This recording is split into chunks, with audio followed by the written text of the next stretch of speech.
Hello guys, welcome to our channel. So today we are going to do the last lesson of Flamingo Book Class 12, and if you like our video, please like, share and don't forget to subscribe our channel. Okay, now let's get started. तो mainly इस chapter में to characters हैं. First France who is a little boy और a student, and second उसके teacher mister Hemil. Now what is the basic theme of this chapter. इसका जो basic theme है वो ये थी कि इस चैप्टर में ना रशिया एंड फ्रांस में एक वॉर चल रही थी, तो उसका क्या इम्पेक्ट पड़ा था पीपल की लाइफ पे वो बताया गया है. एंड लिंग्विस्टिक लैंग्वेज मीन्स अपनी लैंग्वेज की क्या इम्पोर्टेंस होती है. अब इस चैप्टर में जो फ्रांस है बॉय, वो अपने स्कूल के लिए लेट हो रहा होता है. ठीक है, वो अपना होमवर्क करना भी भूल जाता है. अब क्या होता है, वो स्कूल के लिए भागता और जा रहा होता है, तो वो रास्ते में देखता है एक बुलेटिन बोर्ड होता है वहां, और वहां उसके आसपास बहुत सारी भीड़ होती है, क्राउड होता है. बट उस तो वो सोचता है कि जब भी वहाँ क्राउड होता है ना, वहाँ बैड न्यूज ही लगी हुई होती है. बट वो लेट हो रहा था स्कूल के लिए, उसके पास टाइम नहीं होता है, तो वो उस बोर्ड न्यूज को और बोर्ड की तरफ अभी उसको इग्नोर कर देता है. अब जो फ्रांस की जो क्लास होता है, उसका जो स्कूल होता है, वो कभी ना क्वाइट नहीं होता, अनक्वाइट होता है. वह बहुत ज्यादा हसल बसल होती है, वहाँ पे बच्चे इधर उधर भागते रहते हैं, जोर जोर से लेसन रीड करते रहते हैं एक साथ. बट अब जब वो क्लास में पहुंचता है, वो शॉक हो जाता है. वो शॉक क्यों होता है, क्योंकि वो देखता है कि सारे बच्चे अपनी सीट पे बैठे हैं, बिल्कुल शांत है क्लास, और टीचर भी इवन क्लास में प्रेजेंट है. और एक चीज और नोटिस करता है कि जो बैक बेंचर्स हैं वहां पे आज बच्चे नहीं, विलेजर्स बैठे हुए हैं. बहुत अजीब फील कर रहा होता है कि अब वो अगर क्लास में अब जाएगा, एक तो लेट हो गया है, और अब जाएगा तो उसके टीचर उसे डांटेंगे. और एक ना चीज है कि उसके स्कूल क्लास में तो कभी शांत बैठती नहीं थी, तो वो इस मौके का फायदा उठाता था कि वो चुपचाप क्लास में चला जाता था, किसी को पता भी नहीं चलता था. बट उस दिन बहुत ज्यादा क्लास शांत थी, तो वो नर्वस फील कर रहा था कि मैं अंदर जाऊंगा तो मिस्टर हैमिल मुझे डांटेंगे, और इवन मैंने अपना होमवर्क भी कंप्लीट नहीं करा हुआ है. बट जैसा वो सोच रहा था कि मेरे को डांटेंगे मिस्टर हेमल, ऐसा होगा वैसा होगा, ऐसा कुछ भी नहीं हुआ.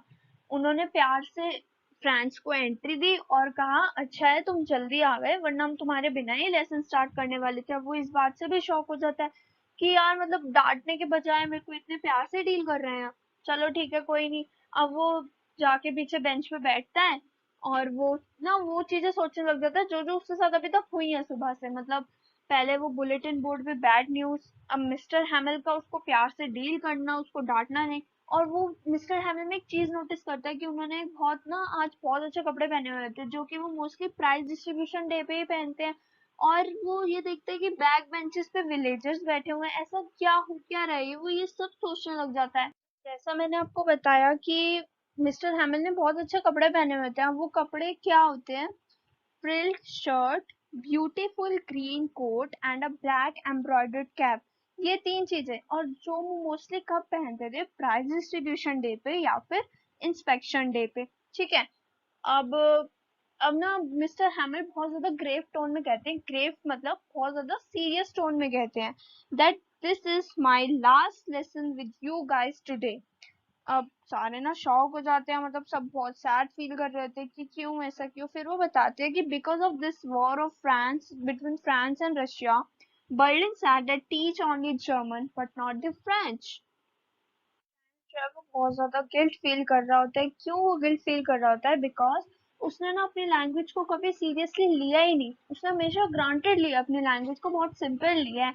बट आज उसको रियलाइज होता है कि नहीं, अब कल से हमें दूसरी लैंग्वेज पढ़नी पड़ेगी, और एकदम से ऐसे चेंज होना ये अच्छी बात थोड़ी. अब बहुत ज्यादा अपसेट होता है कि ऐसा क्यों हो रहा है, क्योंकि उसने अपनी लैंग्वेज को कभी सीरियसली लिया ही नहीं, तो गिल्ट फील करने का भी कोई फायदा नहीं है उसका. बट वो गिल्ट फील कर रहा होता है. और वो ना एक बुक में आपको फ्रेज है, what a thunder clap these words for me. इसका मतलब ये होता है, वो अपने लिए कह रहा होता है कि जब मिस्टर हैमंड ने बोला कि ये लास्ट लेसन है, तो ये सोचता है कि ऐसा लग रहा है कि मेरे ऊपर जैसे बहुत बड़ी ना बिजली से गिर गई हो, बहुत शॉक सा लग गया हो, ऐसा कुछ. अब पेपर में पूछते हैं व्हाई विलेजर्स वर देयर, ये इंपॉर्टेंट क्वेश्चन है, आता है एग्जाम्स में. तो इसका ये आंसर है कि विलेजर्स वहाँ पे इसलिए थे क्योंकि वो अपनी लैंग्वेज को काफी रिस्पेक्ट करते थे, अपनी लैंग्वेज की। तो और मिस्टर हैमिल की सर्विस को 40 इयर्स भी हो गए थे, तो उनके ऑनर के लिए वो विलेजर्स आज लास्ट लेसन था तो वहाँ पे आए थे लेसन लेने के लिए। ऐसा नहीं था कि सिर्फ फ्रांस ही गिल्ट फील कर रहा है, नो, सबकी कुछ ना कुछ मिस्टेक थी और सारे ही उस बात को लेके अपसेट थे। पहली बात तो ये है कि मिस्टर हैमिल जो है वो भी इस मिस्टेक में थे, उन्होंने भी मिस्टेक की है। वो ये मिस्टेक की है कि जब भी उनको फिशिंग पे जाना होता था वो बच्चों को लीव दे देते थे, या फिर उनको बोलते थे कि जो मेरे गार्डन में प्लांट्स है तुम जाके उन्हें वाटरिंग दो, वाटर करो। और उसके बाद किसी ने भी कभी अपनी लैंग्वेज को सीरियसली लिया ही नहीं है, तो वो अपसेट फील कर रहे हैं, जो कि फायदा तो है नहीं कि अब क्यों फील कर रहे हो अपसेट जब पहले नहीं लिया। एंड थर्ड, पेरेंट्स भी बच्चों के रिस्पॉन्सिबल थे। क्यों? क्योंकि देखो पेरेंट्स को एक्स्ट्रा मनी चाहिए थी, तो चाहिए होती थी या चाहिए थी, तो वो क्या करते थे, बच्चों को स्कूल की जगह फॉर्म्स या मिल्स पे भेज देते थे कि तुम जाओ वहाँ थोड़ा काम करो तो थोड़े बहुत पैसे आएंगे वहां से। बट ये तो सही नहीं है ना कि उनको स्कूल जाना चाहिए, तो इससे इसकी वजह से उनकी पढ़ाई पे भी इम्पेक्ट पड़ रहा था कि अब वो स्कूल तो जा नहीं रहे हैं। अब क्लास में बच्चे स्टडी कर रहे होते हैं, ठीक है, फिर मिस्टर फ्रेंच उन्हें बताते हैं कि जो फ्रेंच लैंग्वेज है वो बहुत सिंपल, ब्यूटीफुल, लॉजिकल और एक क्लियर लैंग्वेज है जो कि इजीली समझ आ जाए। वर्ल्ड में सबसे अच्छी लैंग्वेज यही है। सबको अपनी अपनी लैंग्वेज काफी अच्छी लगती है, आप लोगों को हिंदी लगती होगी, जिनको इंग्लिश अच्छे से बोलने आती है उन्हें इंग्लिश लगती होगी, तो अपनी लैंग्वेज सबसे ब्यूटीफुल होती है ना। अब क्या होता है, फ्रांस जो लिटिल बॉय है वो बाहर देख रहा होता है विंडो की तरफ, तो उसे ना रूफ पे पिजन्स नजर आते हैं। उन्हें देख के वो सोचता है क्या कल से ये जो सॉन्ग गाते हैं क्या कल से ये भी जर्मन लैंग्वेज में ही सिंग करेंगे।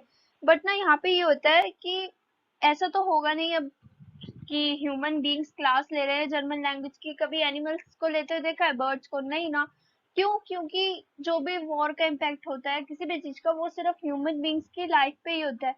पीजन्स, बर्ड्स, ये मतलब स्पैरोज, ये जो एनिमल्स होते हैं इनकी लाइफ पे कोई इम्पैक्ट नहीं पड़ता। क्यों नहीं पड़ता? ये फ्रीली होते हैं, इनको जो करना होता है जैसे करना होता है, they are safe to do anything, ठीक है। तो जैसे उनको अपनी लैंग्वेज में सिंग करना है वो अपनी वैसी लैंग्वेज में सिंग करेंगे, इसमें कोई बड़ी बात तो है नहीं। Now here are some meanings. First, linguistic language, the language you can speak comfortably, जो आप अच्छे से बोल सकते हो clearly. Now bustle means busy manner. Class, मैंने बताया क्लास कैसी थी उनकी, हसल बसल, मतलब अजीब सा मैनर होता था वहाँ, किसी को कुछ किसी से मतलब नहीं था। Recite means repeat aloud, और जोर जोर से पढ़ना। Fourth one is wife love France, इसका मतलब है कि long live France। जो मिस्टर हैमिल है वो ये 3 वर्ड बोर्ड पे लिखते हैं जाते जाते, और ये क्या दिखाता है, this shows the love for his language, की वो अपनी लैंग्वेज से कितना लव करते हैं, उसकी कितनी रिस्पेक्ट करते हैं।